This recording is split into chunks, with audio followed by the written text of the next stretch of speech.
everyone, I am Ajita Saraswati, assistant professor Chanakya college of education. आज हम लोग class करेंगे डीएलएड सेकेंड ईयर से। सब्जेक्ट रहेगा हमारा S5 health and physical education subject से, जिसमें हम आज पढ़ेंगे concept and importance of play. खेल का महत्व, खेल क्यों जरूरी है, इसकी अवधारणा क्या है, खेल का महत्व क्यों है, खेलना क्यों जरूरी है। खेल मानव जीवन का एक महत्वपूर्ण अंग है, इसलिए क्योंकि बचपन से ही हम खेलने का बड़ा ही शौकीन रहते हैं। बालक जैसे जैसे अपनी उम्र में बढ़ती जाता है, किशोरावस्था में आते जाता है, फिर भी उसको खेल से दूरियां नहीं होती, वह खेलना चाहता है। तो खेल मनोरंजन का साधन ही नहीं है, बल्कि स्वस्थ एवं पुष्ट शरीर का निर्माण करने का एक माध्यम भी है। इसीलिए खेल जो है हर व्यक्ति, हर उम्र के लिए आवश्यक है। खेल खेलना एक प्राकृतिक मनोवृत्ति है। बाल्यावस्था में बालक स्वतः ही खेलता है, उसको किसी खिलौने की जरूरत नहीं होती। वह यूं ही अपने आप ही, जैसे टूटी फूटी किसी चीज को लेकर के वो उसको बनाना, उसको तोड़ना, उसको जोड़ना, या देखते हैं कि अन्य जगहों पे आपस में एक दूसरे में लुका छिपी खेलना। तो इस तरह से जो बालक जो है वह किशोरावस्था से ही, वो बाल्यावस्था से किशोरावस्था तक आते आते भी वो खेल में क्या है, वो खेल से जुड़ा रहता है और अनेक क्रियाओं से होकर वह आकर्षित होता है। इसलिए प्रारंभिक कक्षाओं में जो है खेल खेल में शिक्षा का सिद्धांत का प्रयोग किया गया कि बच्चों को खेल खेल से पढ़ाएं, जिससे वह कक्ष आनंदित हो। और इस तरह से जैसे जैसे आयु बढ़ने के साथ साथ अनेक उत्तरदायित्वों का भार उस बालक के ऊपर आने लगता है, जो क्या करता है कि उस खेल से उसकी रुचियां जो है धीरे धीरे कम होने लगती है, क्योंकि उत्तरदायित्व अधिक होता है, बहुत कुछ करना होता है। जबकि इसके बावजूद भी खेल का जो संतुलन है वह क्या करता है, शरीर का विकास करता है। मानसिक एवं सामाजिक दृष्टि से भी महत्व इसका जो है अद्वितीय महत्व है। तो आइए देखते हैं कि अवधारणा खेल के बारे में हम ये देखते हैं कि हमारे कुछ विद्वानों ने खेल के लिए क्या क्या कहा है, खेल को क्या समझा है। तो उनके शब्दों में हम उनके अनुसार समझते हैं। क्रो एंड क्रो, जो उनके अनुसार उन्होंने कहा कि खेल वह क्रिया है जिसे व्यक्ति स्व प्रेरणा से और उस समय करता है जब वह स्वतंत्र होता है और वह उसके पास ऐसा लगता है कि अपना समय कैसे भी वेस्ट करे, कैसे लगाए, तो वो खेलता है। ऐसे ही विद्वान हमारे रॉस, उनके अनुसार उन्होंने उसको खेल को कहा कि खेल एक ऐसी प्रक्रिया है जो व्यक्ति को प्राकृतिक रूप से प्रशिक्षित करती है और खेल मानव जीवन का महत्वपूर्ण अंग है। तो इससे यह स्पष्ट होता है कि खेल जो है अपनी प्रेरणा, अपने मनोरंजन के लिए भी अगर खेलते हैं तो इससे क्या है, जो हमें एक ऊर्जा मिलता है और ये खेल जो हमारे जीवन का एक अंग बन गया है। तो आइए हम इसका महत्व जानते हैं कि इम्पोर्टेंस ऑफ प्ले, खेल का क्या महत्व है। खेल का महत्व यहाँ पहले तो शारीरिक विकास में सहायक है।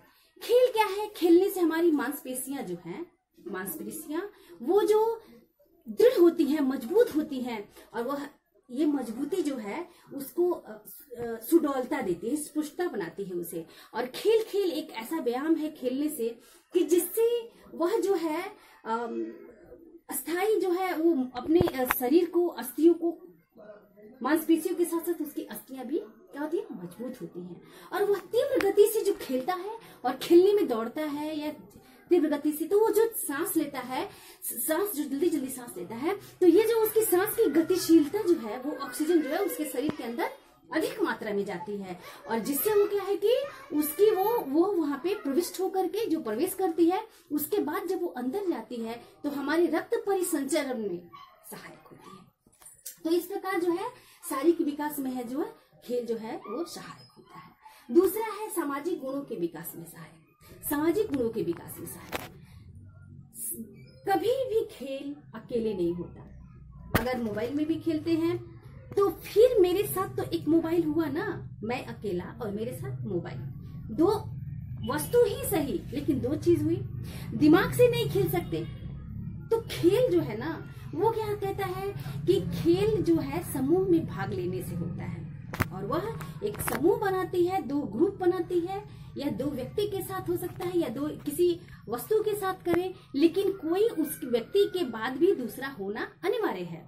तो क्या वो सामाजिक गुण, समाज, वो व्यक्ति, वो बालक कहाँ से आता है? समाज से आता है। हम किसी भी गेम में जाते हैं तो हम बालक को कहाँ से चुनते हैं, कहाँ से लाते हैं? अपने समाज से लाते हैं। तो इस प्रकार जो है खेल जो है वो क्या करते हैं, सामूहिक जो विकास करता है बालकों में, जो है वो सामाजिक गुणों का विकास करता है।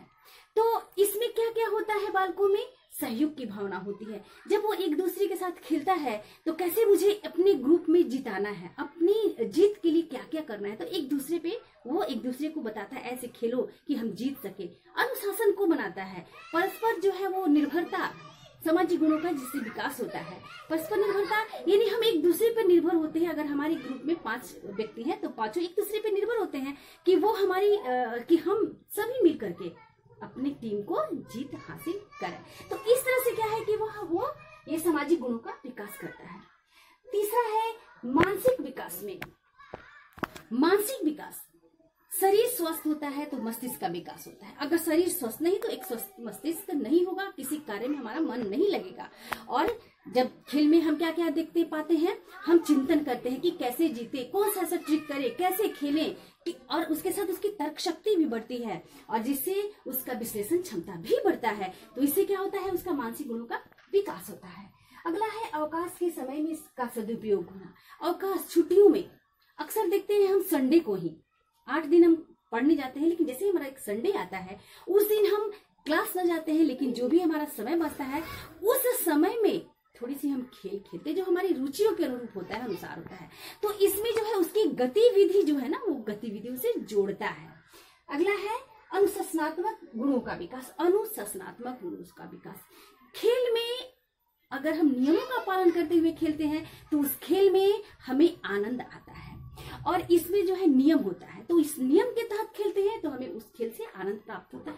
और जो खेल खेल करके आते हैं तो उससे हमारा मस्तिष्क जो है वो शांत रहता है, और एक जो है ना ऊर्जा जो मिलती है वो बहुत ही अंदर से जो वो ताकतवर होती है। तो खेल में अनुशासन का पालन करते हैं, आज्ञा होता है कि हमें कहां से कहां तक हमारे टीम का खेल होना है। उसमें एक दूसरे से क्या है था, आज्ञा की भावना होती है। तो क्या परस्पर सहयोग जैसे अनुशासन जो खेल में होता है। छठा है प्रजातांत्रिक गुणों का विकास। प्रजातांत्रिक गुणों का विकास, खेल में जो है अधिकतर जो है एक साथ साथ कर्तव्यों का क्या होता है, लालन पालन का पाठ सिखाता है कि कौन सा खेल हमें किस प्रकार खेलना है, नियम नहीं तोड़ना है, किस तरह से हमें एक दूसरे के साथ रहना है, हमारा नियम क्या है। हम कई तरह से हमारे जो खेल में है वो कई बुद्धि के व्यक्ति होते हैं, लेकिन फिर भी एक ही नियम का पालन होता है। तो क्या है कि वो प्रजातांत्रिक गुणों का विकास होता है। मनोवैज्ञानिक विकास में सहायक 7वें नंबर पे है मनोवैज्ञानिक। व्यक्ति का जो जीवन काल है तो वो क्या है, किशोरावस्था का जो है एक महत्वपूर्ण जो है वो स्थान है। जीवन किशोरावस्था के, जब वो किशोरावस्था में आता है तो अपने किस अन्य नए खेलों से जुड़ता है, और किशोरावस्था में जो अतिरिक्त उसकी जो शक्तियां मिलती हैं उसको जो है वो खेलों में ही क्या करता है, वो उसको प्रभावित करता है। जैसे कि उसके और अलग अलग नए नए दोस्त हो जाते हैं, नए नए खेल होता है, जिससे वो क्या करता है, वो अपने मार्गदर्शन को अच्छे मोड़ पे लेके जाता है। सकारात्मक प्रतिस्पर्धा। सकारात्मक सही जो सोच ऐसी जो जिससे जो है उसकी स्पर्धा में ये नहीं कि हमारा दूसरा टीम मुझे हरा देता है तो हम ये सोचने लगे कि उसको हम उसको कहीं से भी उससे बदला लें, तो ऐसा नहीं होता है। वो सही सोचता है कि खेल में या तो हार या जीत होती है, और हारने के बाद भी उस जीते हुए व्यक्ति को बधाई देता है। तो उससे क्या है, उसका सकारात्मक सही सोच का विकास होता है। स्पर्धा तो सही है लेकिन वो सही स्पर्धा होता है जो भावी जीवन में उसका क्या होता है कि उसके लक्ष्य तक पहुंचाता है। हारने पे उसको आकर के देना कि अगले बार आप जरूर जीतोगे और अच्छा से खेलना चाहिए, उसका अच्छा फीडबैक देता है, और जीतने में उसे बधाइयां देना। तो ये चीज जो है उसके जीवन में भी बहुत ही उसके लक्ष्य तक पहुंचाता है। 9वें नंबर पे नेतृत्व संबंधी गुणों का विकास। नेतृत्व संबंधी गुणों का विकास, नेतृत्व जैसे कि लीडरशिप करना, तो उसमें एक लीडर बनाया जाता है ग्रुप में। वो जो खेल में एक बालक लीडर बनता है तो वो लीडर के सारे बच्चे जो है ना उसकी बात मानते हैं, और जो वह निर्णय लेता है उसी को सभी उसी के साथ कार्य करते हैं। तो उस क्षमता का भी वह क्या करता है कि विकास करता है। 10वां है मानसिक तनाव से दूर करने में सहायक। मानसिक तनाव तो ये जो है खेल कर आने के बाद जब हम खेलने जाते हैं ग्राउंड में, मैदान में, तो वहां सिर्फ एक चीज देखते हैं, सिर्फ गेम। ऐसा नहीं कि उसके साथ हमारी क्या है पारिवारिक उससे रिलेशनशिप है या उसके साथ हमें कैसा व्यवहार देना है, वो हमारा अभिन्न मित्र है, ऐसा नहीं होता है। और ये सारी चीजें सिर्फ और सिर्फ खेल में रहता है, किस प्रकार हमें कितने समय के लिए खेलना है। तो ये तो जो मानसिक तनाव है वो दूर करता है। और जब खेल करके वो बालक घर पहुंचता है तो एक जो है ना सही एक ताजगी लेकर आता है, जैसे वो ये अनुभव करता है कि अभी वो थका नहीं है और उसको स्फूर्तिदायक उसको लगता है। तो इस प्रकार जो है खेल बालकों के शरीर को क्या बनाता है, पुष्ट बनाता है।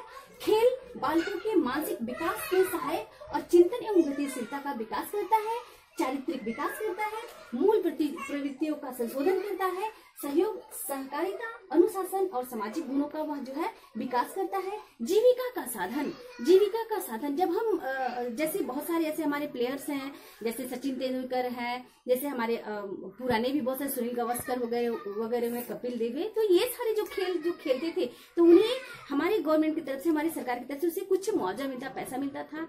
तो क्या वो ये जीविका का साधन हुआ ना। तो इस तरह से जब वो बालक इस खेल में, स्पर्धा में जब बहुत आगे जाता है तो इस तरह से उसे कुछ बहुत सारी जो है उसे मिलता है। रक्त भ्रमण तेजी के साथ, गतिशीलता है, उसकी रक्त जो है परिसंचरण वो बहुत तेजी से चलती है, उसमें गति होती है, जिससे उसका जो वायु शुद्धि के साथ साथ उसका रक्त भी शुद्ध होता है। और शरीर स्वस्थ रहता है, रोग प्रतिरोधक क्षमता में वृद्धि होती है और नेतृत्व संबंधी गुणों का विकास होता है। तो ये सारे जो है खेल से हमें इतने सारे जो है ये सारे महत्व हैं। इस तो खेल क्यों खेलना चाहिए और खेल हमारे स्वास्थ्य के लिए कितने लाभदायक, बालक के लिए कितने लाभदायक है, क्या महत्व है इसको आप लोग नोट करेंगे। और ये आपका इम्पोर्टेंट क्वेश्चन है आपके S5 में, तो ये आपको पाठ पढ़े आप लोग, आपको अच्छा लगेगा और इसको नोट करेंगे। दूसरी कि आप इसको सब्सक्राइब करेंगे और अपने दोस्तों को बताएंगे, आपके जो क्लास के दोस्त हैं उनको बताएंगे कि ये S5 क्लास जो है वो इसका टॉपिक जो है हमारा, इसको नोट करेंगे और इससे लाभान्वित होंगे। थैंक्स।